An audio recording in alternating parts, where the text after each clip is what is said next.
This week, the East Brunswick Arts Commission sponsored a photography contest at the library.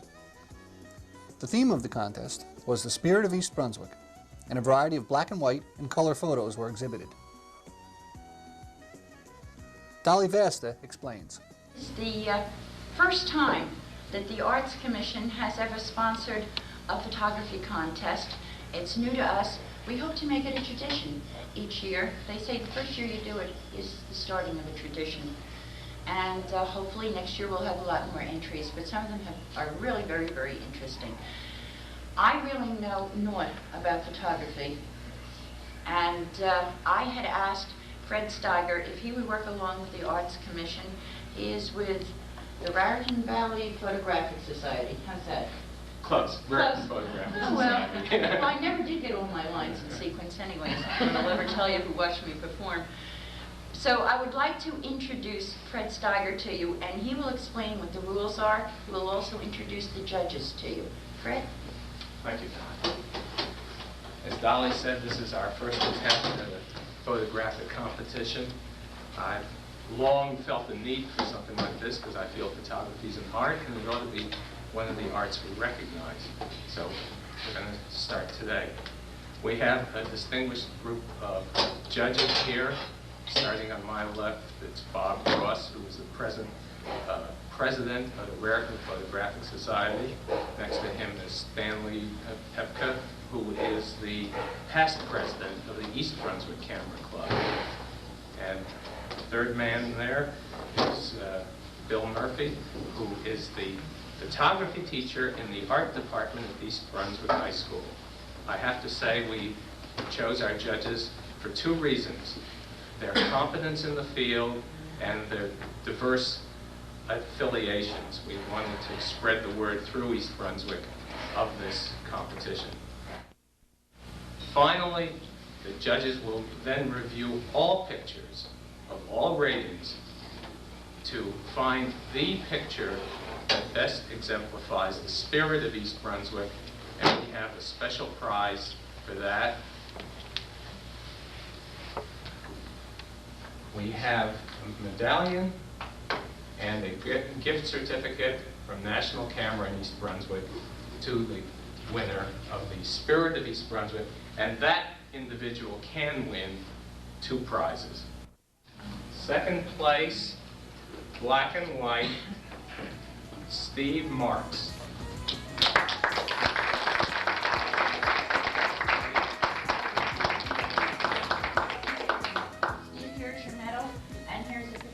Gift certificate to National Camera. Thank you.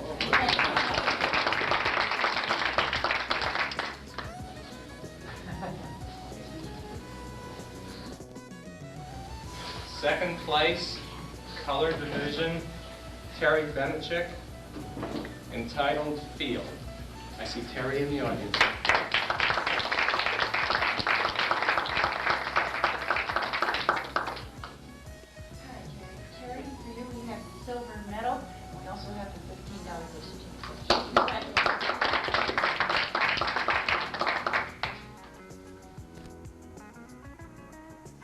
Other winners included third place black and white, Mike Sipnewski, third place color, Paul Kimmel,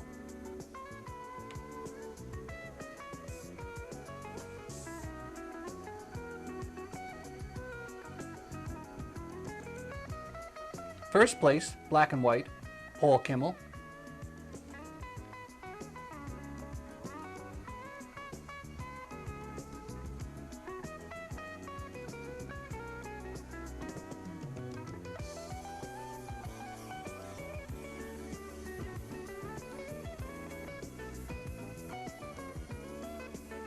first place color, Mary Garboski,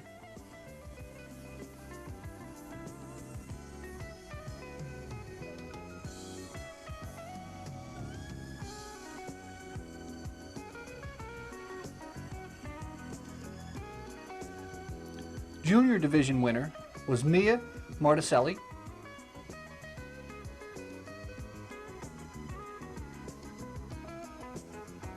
senior division first and second place was Winifred DeWitt.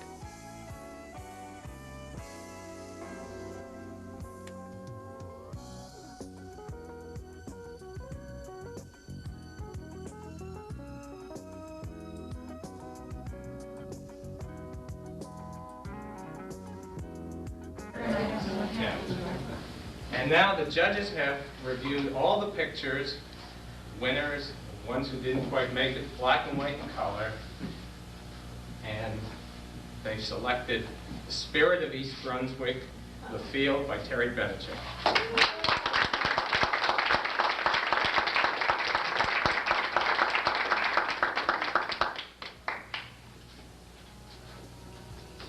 This is kind of an extra special. This is it's solid pewter, and it's the township seal key ring, and on the back of it is engraved Spirit of East Brunswick with today's date, and another $25 gift certificate.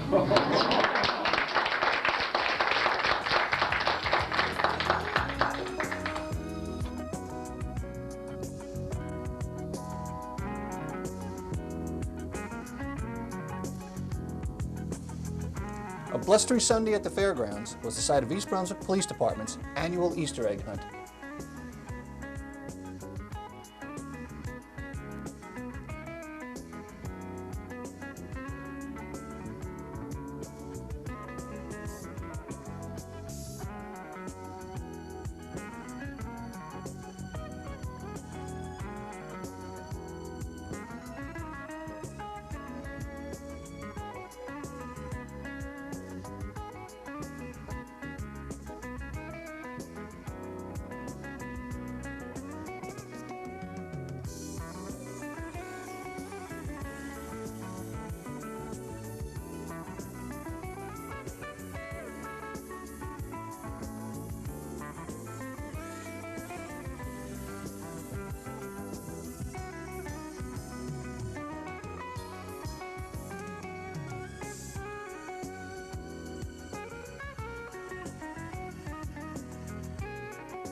Beginning this week and running through August 14th, the East Brunswick Museum will present a kaleidoscope of antique fashions.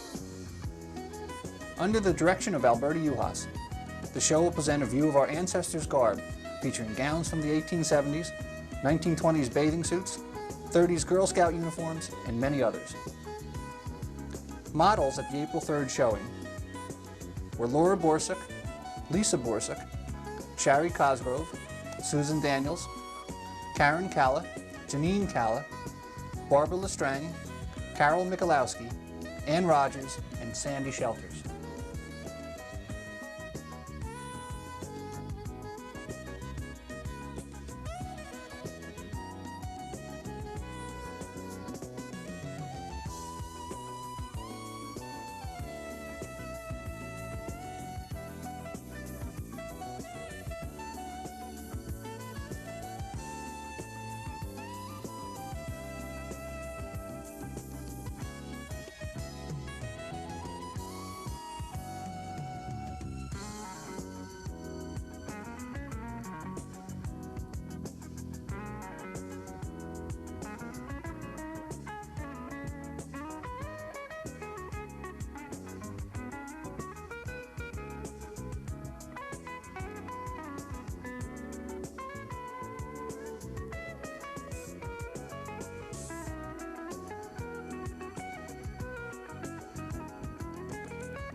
Remember, the exhibit runs through August 14th, so come out and support the museum.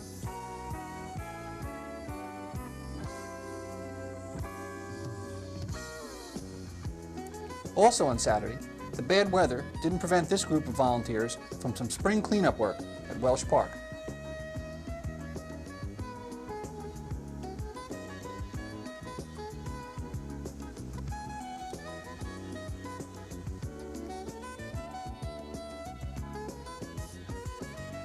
For information about volunteering for projects in town, call the Parks Department at 254-4600.